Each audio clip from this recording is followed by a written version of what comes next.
स्पर्धेच्या कार्यक्रमाला या ठिकाणी उपस्थित असलेले आमचे सहकारी माजी आमदार पृथ्वीराज साठे साहेब, या ठिकाणी उपस्थित असलेले की ज्यांनी खऱ्या अर्थानं मृदंगाला साता समुद्रात पलीकडे नेलं, ज्या माध्यमातून त्यांनी युरोपियन राज्य असतील किंवा अमेरिकेकडली राज्य असतील राष्ट्र असतील त्यांच्यांना एक मृदंगाची गोडी निर्माण केली, असे आपल्या अंबेजोगाई शहराचं भूषण अभिजित हे वेगवेगळ्या कार्यक्रमाच्या माध्यमातून लोकांच्या प्रश्नाला आवाज उठवण्याचं काम करत असतात। आणि त्यांनी या ठिकाणी जसं साठे साहेबांनी सांगितलं की उपेक्षित ज्या घटक आहेत, की ज्या महिला आहेत, की ज्या घरातच आपलं भजन वगैरे करतात, त्यांना एक व्यासपीठ मिळवून देण्यासाठी या ठिकाणी खूप चांगलं काम केलेलं आहे। मी अभिजित लोमटे, त्याचबरोबर सतीश मोरे, अंकुलवार आहेत, अमोल घोडके आहेत, त्यांचे सर्व सहकारी आहेत, त्यांना या ठिकाणी मनापासून शुभेच्छा देतो की तुम्ही खूप चांगल्या पद्धतीनं या ठिकाणी या स्पर्धेचं आयोजन केलेलं आहे। या स्पर्धेच्या माध्यमातून ज्या महिला आहेत, ज्या घरात आहेत, त्यांना बाहेर आणून त्यांना एक व्यासपीठ मिळवून देण्याचं काम केलं।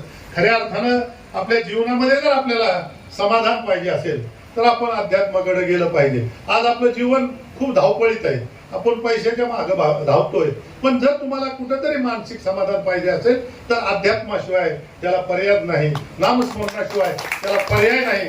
आणि त्यासाठी या ठिकाणी ही सर्व महाराज मंडळी या ठिकाणी की आपण निर्व्यसनी राहिलं पाहिजे, आपण चांगलं वागलं पाहिजे, आपण खोटं नाही बोललं पाहिजे, यासाठी सातत्यानं प्रबोधन करणारे आपल्या या भागातील सर्व महाराज मंडळी त्यांचंही मनापासून अभिनंदन करतो की तुम्ही समाज जागृती करून प्रबोधन करण्याचं काम करतायत। त्यामुळं खऱ्या अर्थाने एक चांगला समाज घडण्यासाठी तुमची खऱ्या अर्थानं खूप मोठी मदत होते। त्यामुळं पुन्हा एकदा या स्पर्धेसाठी उपस्थित असलेल्या सर्व भजनी आणि आराधी मंडळाला या ठिकाणी मनापासून शुभेच्छा देतो की ज्या ज्या ठिकाणी अशा स्पर्धा असतील त्या ठिकाणी आपण गेलं पाहिजे आणि त्या ठिकाणी आपण सादरीकरण केलं पाहिजे। बक्षीस मिळत नाही मिळत, पण त्या ठिकाणी स्पर्धेमध्ये तुम्ही सहभाग घेतल्यामुळे तुमचा आत्मविश्वास वाढतो आणि त्यामुळे एक चांगल्या पद्धतीच्या निकोप स्पर्धा होतात। त्यामुळे आपण सर्वांनी सहभाग घेतला पाहिजे असं या ठिकाणी आपल्या सर्वांना विनंती करतो।